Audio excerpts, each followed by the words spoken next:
Muy buenas noches, tengan todos y todas. Mi nombre es Fabián Andrés Villalta Bolaños. Soy estudiante de la UNED, Universidad Estatal a Distancia. En este momento vamos a proceder a hacer un video del curso de victimología, propiamente de la cátedra de criminología de la UNED, como les comentaba. En este video voy a tratar de desarrollar una exposición relacionada con el proceso de desvictimización, desarrollándola desde una perspectiva de la justicia restaurativa, de la reparación del daño y de la prevención de la revictimización como tal. Todos estos temas son sumamente fundamentales en cuanto hablamos de una atención integral a las víctimas. Para tener claro el tema, la definición de revictimización desde una perspectiva victimológica nos dice que la victimización y revictimización. Vamos a hablar de la revictimización. La revictimización ocurre cuando la víctima es sometida a interrogatorios innecesarios, la repetición constante de su relato una y otra vez, a la falta de información clara desde el momento que llega a alguna instancia a poner una denuncia por cualquier hecho que sea, al cuestionamiento de su credibilidad cuando se les cuestiona si lo que están diciendo es cierto o no es cierto, o inclusive hasta un trato impersonal, lo que la reduce ella a ser un número más, a ser un expediente, a ser un legajo de investigación. Esto en lugar de contribuir a una recuperación. Estas prácticas generan un daño adicional. Si ya está en esas instancias porque sufrió un daño, porque fue víctima de un delito, esto le va a generar un daño adicional, consolidando la percepción de la víctima de abandono, de desprotección y de desgaste frente al sistema judicial, o el sistema penal, o frente al sistema como tal. Antes de iniciar, quiero plantearles esta pregunta que nos va a guiar un poquito durante toda la exposición, y al final podemos hacer un cierre analizando esta pregunta que quiero que recuerden. ¿Puede una persona dejar de ser víctima si el sistema de justicia continúa tratándola únicamente como un expediente, como un testigo de un caso o como un número? Esta pregunta no solo es teórica, tiene consecuencias reales en la forma en que las personas enfrentan el daño sufrido y sobre todo en sus posibilidades de recuperación. Un poquito del propósito y los objetivos de esta presentación es analizar críticamente cómo la justicia restaurativa y la reparación del daño pueden funcionar como herramientas de desvictimización, así como identificar las prácticas que generan esa revictimización y, por el otro lado, las buenas prácticas o las formas de prevenir esta revictimización. Vamos a plantear 3 objetivos para tener claro el desarrollo que viene a continuación. El primero sería explicar cómo la justicia restaurativa contribuye a reducir ese sentimiento de indefensión de la víctima.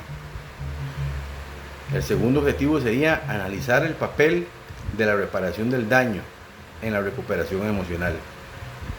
Cómo esta reparación del daño en la reparación emocional podemos verlo desde 2 aspectos, el daño material y la parte simbólica, que más adelante vamos a ahondar en ello.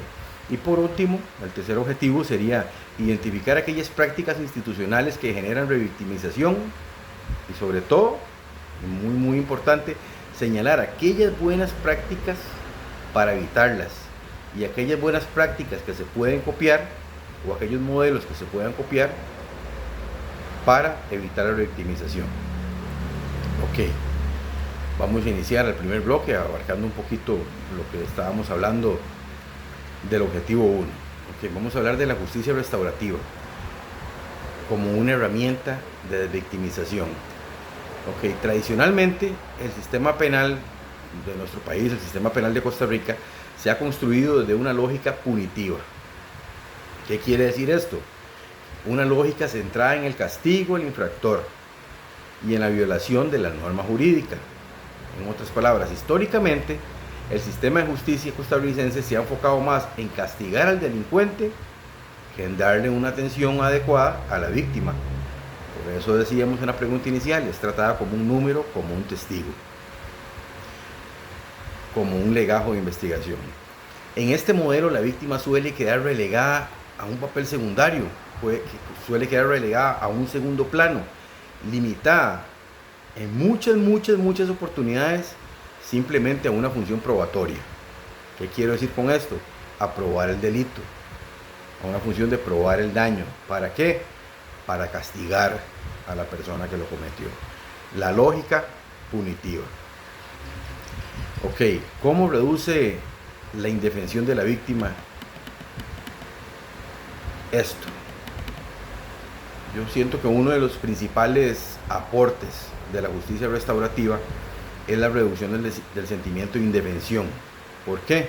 Al permitirle a la víctima en procesos como mediación penal o los círculos restaurativos, la persona deja de ser simplemente un objeto pasivo y recupera cierto control sobre la situación, cierto control sobre lo sucedido y sobre las decisiones que le afectan.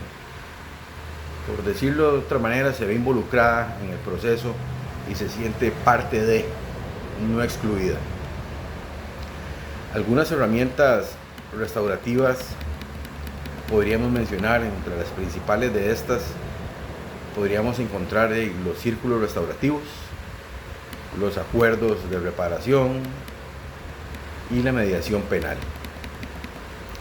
Estas herramientas se encuentran orientadas básicamente al diálogo, mucha comunicación, a la reparación del daño y a la responsabilización, que busca resolver el conflicto de forma pacífica, fortalecer las relaciones sociales y promover soluciones acordadas entre las personas involucradas, relaciones acordadas entre las partes, más allá del castigo tradicional, más allá del acto punitivo. Si estos mecanismos no buscan sustituir automáticamente la sanción penal, por supuesto que no. Van a haber delitos en que va a ser necesario. Sino lo que buscan es complementarla con respuestas centradas en la reparación del daño y en la dignificación de la víctima. Eso es lo que se busca propiamente con el tema de las herramientas restaurativas. Continuando un poquito ahí, vamos a hablar de la reparación del daño y la desvictimización como tal.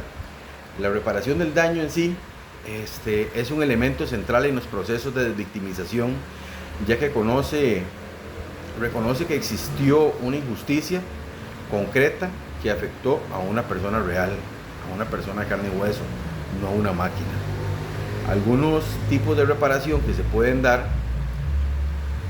con otras palabras, la reparación puede adoptar diferentes formas. Una de ellas puede ser económica, una de ellas puede ser una reparación económicamente monetaria. ¿En qué consiste? En una indemnización monetaria para cubrir los daños materiales o los perjuicios sufridos por la persona víctima. También un tipo de reparación puede ser la reparación simbólica. ¿Qué incluye esto? Lo vemos mucho o lo vemos más en las noticias. Incluye disculpas públicas, reconocimientos o actos conmemorativos que buscan reconocer el daño y restaurar la confianza. Como les decía, lo vemos en las noticias, algún medio escrito, algún medio digital o televisivo saca una noticia X en la cual la parte afectada dice: eso no es así, así no fueron las cosas, manda al medio un comunicado y por ende ellos, viendo que están en un error, realizan otra nota ofreciendo disculpas públicas ante la nota que habían sacado anteriormente contra X entidad o X persona.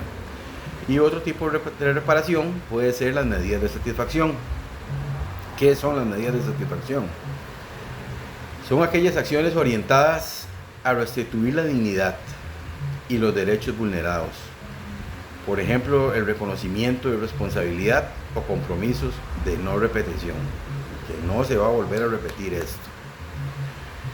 La relación con la acción civil resarcitoria, en sí la acción civil resarcitoria permite reclamar la reparación del daño, dentro o fuera del proceso penal, y cumple una función importante. ¿Por qué? ¿Por qué es tan importante esta función? Porque reafirma que el daño causado no es solo un asunto del Estado contra el infractor, como realmente se viene hablando, como lo hablábamos desde un inicio, un sistema punitivo. No es solo el Estado contra el infractor, sino que existe una víctima, la cual sufrió una afectación directa. Su importancia radica en que reconoce a la víctima como parte central del conflicto, afirmando que el delito no solo vulnera el orden público como tal, sino que afecta de manera directa los derechos e intereses personales, y estos deben ser separados. Por otro lado, tenemos el impacto en la recuperación emocional. Vamos a ver, el impacto en la recuperación emocional es clave en los procesos de reparación, ya que una reparación justa, clara y realizada a tiempo ayuda a la víctima a sentirse escuchada. Eso es sumamente importante. Ayuda a la víctima a sentirse reconocida, ayuda a la víctima a sentirse valorada, favoreciendo la sanación emocional y la restitución de su dignidad como persona, la restitución de su dignidad como ser humano. Entonces ese impacto en la recuperación emocional es sumamente importante. Por el contrario, cuando la reparación es tardía, cuando la reparación es confusa o excesivamente burocrática, como suele pasar lamentablemente en muchas instituciones públicas, esto puede generar frustración, puede generar un nivel alto de desconfianza en el órgano público y puede generar lo que nos tiene acá, que es la revictimización, profundizando el daño emocional en lugar de aliviarlo.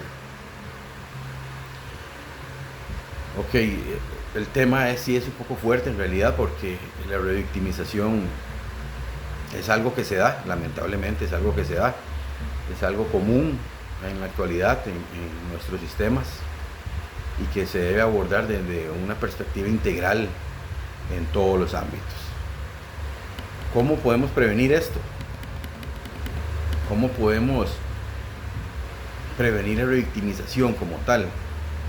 Ok, la revictimización, como se los he venido mencionando, se produce cuando después del hecho dañino inicial, cuando después de una persona haber sufrido un delito, estamos hablando que sufrió un delito, estamos hablando que sufrió un asalto, un robo, una violación, unas amenazas, agresión con arma, daños, etcétera, etcétera, etcétera. El delito puede ser tipificado de muchas maneras, existe mucha cantidad de delitos. Entonces, después de que se produce ese daño inicial, cuando la víctima sufre ese delito, la víctima sufre nuevamente consecuencias negativas posterior a haber sufrido el delito, posterior a haber sufrido ese daño. La víctima nuevamente sufre consecuencias negativas en un proceso que debería ser para aliviar, más bien está causando más daño debido a actuaciones inadecuadas del sistema. ¿Cuál sistema? El sistema judicial, el sistema institucional o el sistema social, la misma sociedad. Por ejemplo, ahora las redes sociales, es muy común que pasa algo y se desata, se vuelve viral, y las personas en realidad sufren, y sufren bastante, sufren esa revictimización de la que estamos hablando. Por ejemplo, en los sistemas, trámites excesivos, demasiada burocracia para llegar a algo, lapsos sumamente extendidos de tiempo para llegar a una solución acorde a las necesidades, para llegar a una solución acorde al problema que esta persona pasó.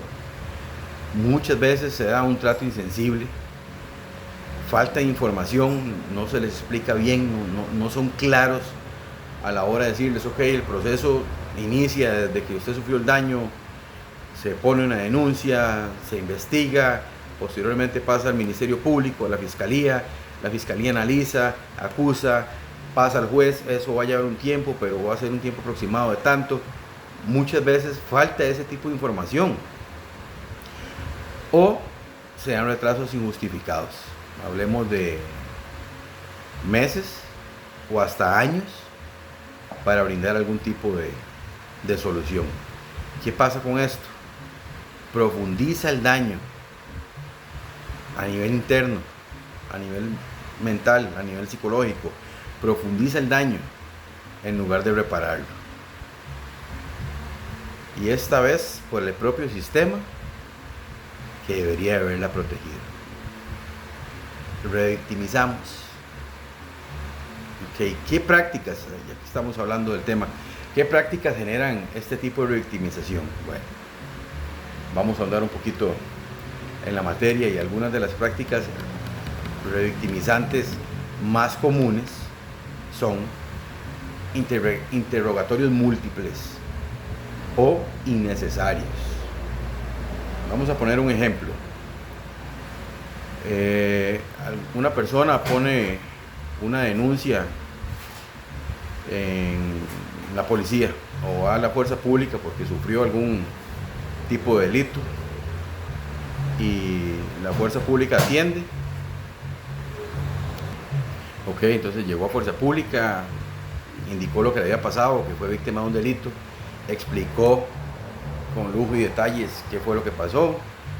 La gente de fuerza pública, los oficiales diligentemente llaman al asesor legal que tienen ellos, y el asesor legal les dice: esa denuncia, que vaya y le interponga al OIJ. Listo. Se va para el OIJ. Llegan al OIJ, nuevamente tiene que volver a contar todo el relato, y posiblemente desde el ingreso tiene que comentarle al oficial de puerta que fue víctima de un delito, así. El oficial de puerta la va a pasar con la persona que va a tomar la denuncia, y la persona que toma la denuncia la toma, redacta y pasa a investigación.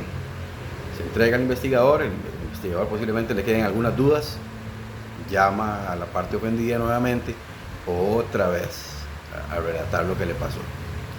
Después de que sale de la parte de investigación, pasa a la fiscalía o pasa al Ministerio Público. Posiblemente el Ministerio Público ocupe indagarla. Otra vez la víctima a contar qué fue lo que le pasó con lujo de detalles. Llevamos 4 o 5. Y posteriormente, si el caso se eleva a juicio, ¿qué va a pasar en un juicio? Que van a llamar a la persona ofendida nuevamente a indicar qué fue lo que pasó. Entonces, ¿qué estamos haciendo? Revictimizando. Es una práctica revictimizante muy común en nuestro sistema judicial. Por otro lado, y suele pasar, como les comentaba, las prácticas más comunes, un trato deshumanizado, un trato indiferente para con la víctima. Las personas que trabajan en esto todos los días ven este tipo de delitos, pero las personas que lo sufren, no todos los días les pasa un delito. Si están ahí, no es por algo bonito, es porque les pasó algo malo.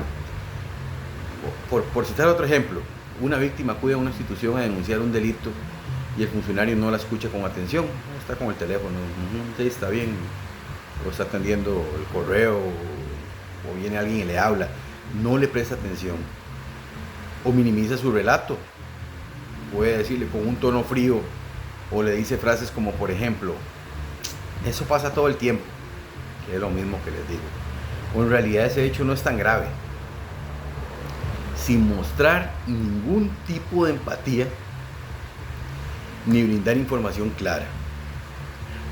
Este tipo de trato hace que la persona se sienta completamente ignorada, desvalorizada. ¿Y qué le causa esto? Un nuevo daño emocional. Revictimizamos. Por otro lado, también la falta de información clara. Vamos a citar otro ejemplo para tener mayor claridad en cuanto a esto.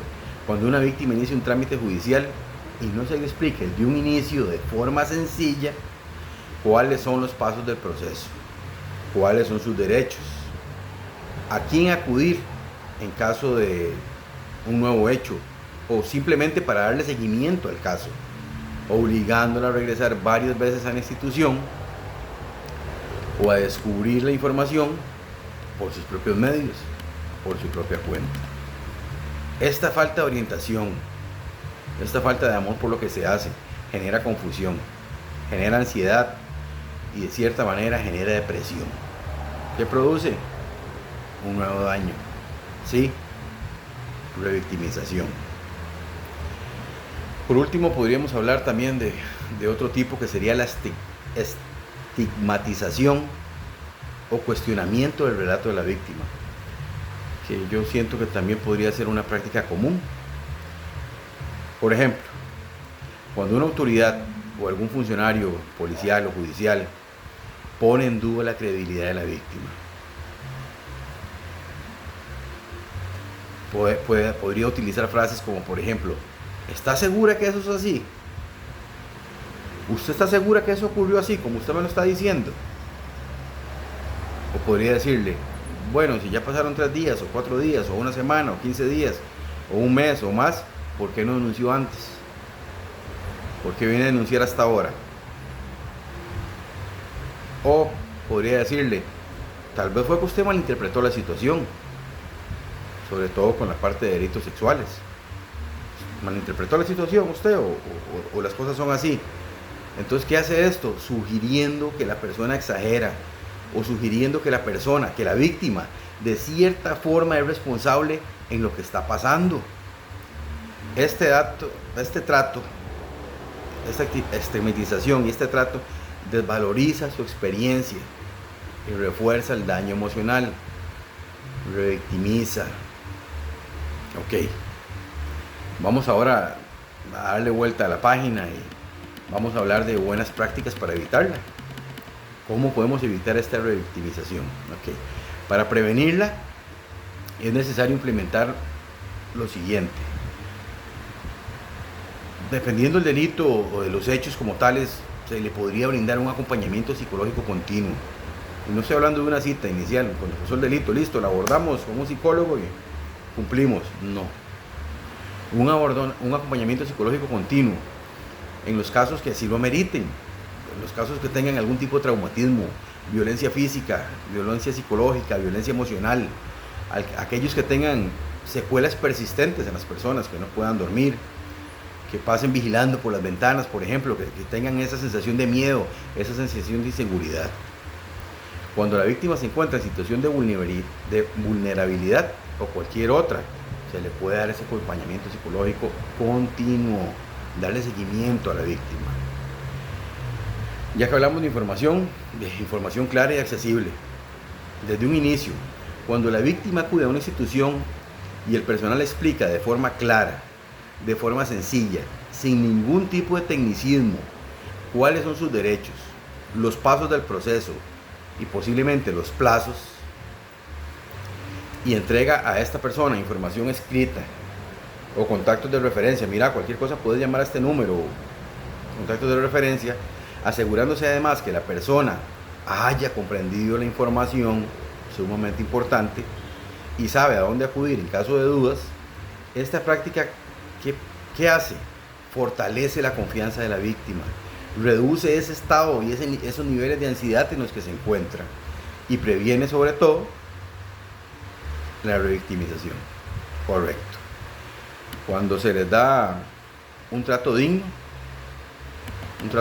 y acorde con la situación que está sufriendo, un trato respetuoso en todas las etapas del proceso, es otra buena práctica. Puedo citar un protocolo que conozco que ayuda un poco a eliminar esta revictimización. Es el protocolo de atención coordinada, el denominado el protocolo de las 72 horas. ¿Qué es este protocolo de las 72 horas? Se da por lo general en delitos sexuales, en delitos de violencia sexual, en violaciones. El protocolo de las primeras 72 horas es un tipo de protocolo de atención coordinada que se centra en el periodo inmediato, posterior a un hecho grave. En este caso pongamos como ejemplo posterior a una violación, el cual es considerado crucial. ¿Para qué? Para proteger la vida y la integridad de la víctima, para reducir los daños físicos, emocionales y psicológicos. Por la parte investigativa, para preservar evidencia, para activar medidas urgentes de protección para con la persona víctima. En ese protocolo, por ejemplo, la persona es abordada por fuerza pública, dice que fue víctima de un delito de este índole,